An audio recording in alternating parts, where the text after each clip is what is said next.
This is a video for the, well, I'm gonna make a video here. I got plenty of secondary storage space, and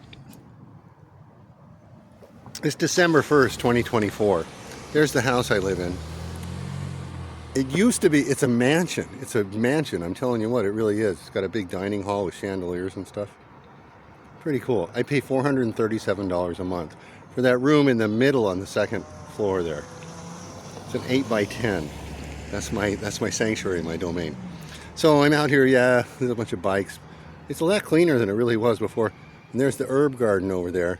We've got herbs and strawberries growing there, and it's getting cold. So I'm out here on the sidewalk, 23rd and Van Buren, Corvallis, Oregon. Go ahead, look me up, track me down. Oregon State University is 2 blocks that way. There's the, can we see the crane? I think you can see the crane. No, it's just a tree. There's a crane over there behind that building. They're doing construction. So, how long has this been going? Over a minute already. I'm smoking a cigarette and drinking a beer with one hand, holding the camera with the other hand. And I want to tell you, this is for the EDC people. There it is. Is it? Can we see it? Yeah. It's a buck 119. I don't everyday carry. I don't. But it really feels good to have it on, if for no other reason than the Linn County District Attorney, which is across the river over that way. A couple miles that way across the river, Linn County. They really, really tried. I wish I had the amulet. Just a pen. Just a pen to find my center of gravity. They really, really tried hard to prohibit me from possessing a knife like that. It's a buck 119. Now, I don't carry it every day, and in fact, I've hardly ever used this thing. I prefer the Gerber Strongarm, but the Gerber Strongarm has a leg strap that you can see. It's a denim leg strap, but the color contrast is such, it's stretchy denim. I got a chunk of it I can make more straps out of. I have 2 of these knives. I've bought 3 of them. So it makes a leg strap, and everybody sees it and they think gun, because I look like a gunslinger on TV. And in the Walgreens drugstore in Los Angeles, California, central Los Angeles. It's almost Hollywood. It's like central. Skid Row is just down the hill, not far from where I was staying. And I'm going to the Walgreens to get money from Western Union, right? So I'm going to be carrying cash back to my room. So yeah, I was carrying the Strongarm on my hip. I walk into the Walgreens drugstore, and I get over to the Western Union machines to get my ticket, to get my cash, and I hear over the speakers, code 99, code 99. And I looked up at the ceiling where the speakers were, and I said, code 99, that sounds serious. And all the cashiers were just frozen like deer in the headlights up there. They just like got stiff. I get my ticket, and I go up there and I get in line. Hold on, I gotta take a drag.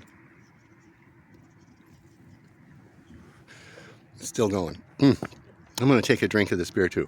Intermission. So, yeah, 23rd and Van Buren. Just down the street from University. Oh, the other night, I'll resume the Walgreens story in a moment. The other night, we're coming out of the grocery store way up that way, about 4 or 5 blocks from here, 4 blocks from here. And we're coming out of the grocery with a bag full of groceries, and the Bombs Away Cafe, there's a band setting up. They got the drum kit set up in the corner, and they're setting up on the stage, and there's nothing on the calendar. So we pop in there, and I said to this lady with rainbow-colored pants on, what's shaking here tonight? It's not on the calendar. And she says, well, I didn't get on the calendar. I'm Rainbow, and it's a rock opera. I wrote it. So we go home and unload the groceries, and we're there for a while, and I finally, talk her into, let's go back up there. No cover, just walk in the Bombs Away, and the rock opera's in progress. And it was really great, a 4-piece band up there, and so we saw the end of the rock opera. And then they had an intermission, and we got to meet the band back at the bar. I let them get their drinks first. Hey, thanks for coming and playing here tonight. And she's, oh, it's a dream come true. They're great. And then they played some more. A bunch of the people left after the rock opera was over. and the place was, you know, not empty, but less crowded. And I sat down and worked on my second Guinness, and she was there with me and having a non-alcoholic Tweedledee Tweedle rum without the rum. and we danced, and the van finally packed up and went home, and we went home too.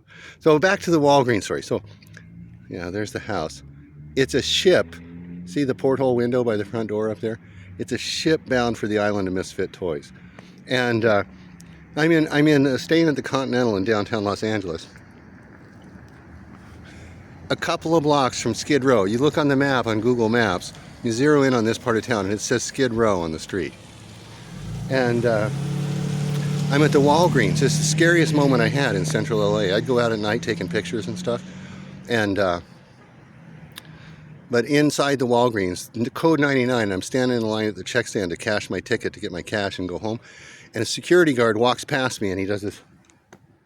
He double takes me from just as he's walking past, and he looks and he sees it's just a knife.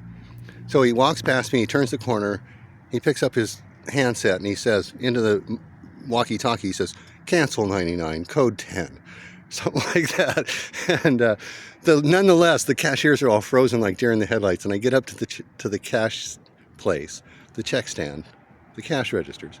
And the lady, she's lost it. She has to take a break and go to the back. And the manager comes up with another cashier and says, well, what's the problem here? Well, the lady, she goes to take a break and she disappears. That's going to burn my fingers. I'll pick it up. I'm not going to litter. There. And so the manager's there, the replacement cashier is there. All the other cashiers are still stiff, and from the code 99. Which I think means gun, and there wasn't one. But shit, I'm carrying cash back home through Central. Of course I need that Gerber on me. And the manager says, looks at the slip, asks the cashier that hasn't left yet, well, what's the deal? Well, he wants to, well, give him his money. And she had to take a break, and the other cashier stepped up there and gave me my money, and I got out of there, went back to my room. Scariest moment in Central LA, inside the Walgreens drugstore. Okay, that's it. Bye-bye.